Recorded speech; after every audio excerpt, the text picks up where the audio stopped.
वैसे तो भारत के दो राज्यों में विधानसभा का चुनाव अभी हाल ही में होना है, एक महाराष्ट्र तो दूसरा झारखंड।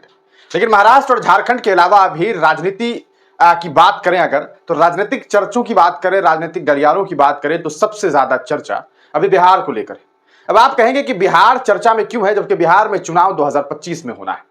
असल में बिहार चर्चे में इसलिए है क्योंकि आज बिहार के एक बहुत बड़े कद्दावर नेता रहे, आप तमाम लोग जानते होंगे, सिवान के पूर्व सांसद डॉक्टर मोहम्मद शहाबुद्दीन साहब के पुत्र ओसामा साहब ने और उनकी माता हिना साहब ने एक बार फिर राजद का दामन थाम लिया है।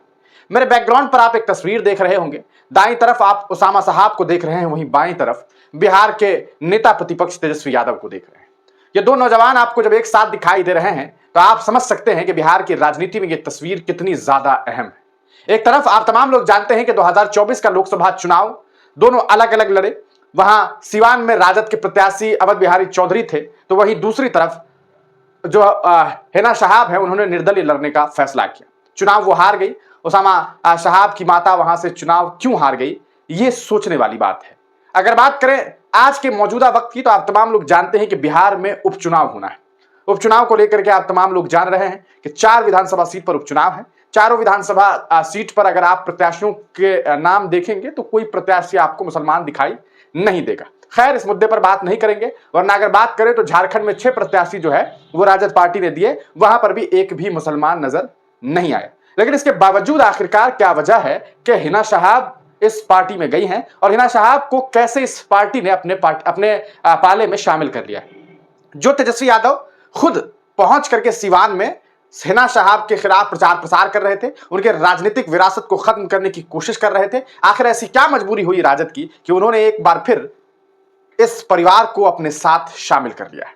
यह भी एक बड़ी बात है। वहीं दूसरी बात, इसमें कोई शक नहीं है कि ये जो परिवार है, शहाबुद्दीन साहब का जो परिवार है, उनकी जो अहलिया है, उनकी जो पत्नी है हिना साहब, व उनके जो पुत्र हैं ओसामा साहब, उन्होंने भी इस पार्टी के साथ जो है वो अपना कहा सकता है राजनीतिक सफर एक बार फिर शुरू कर दिया है।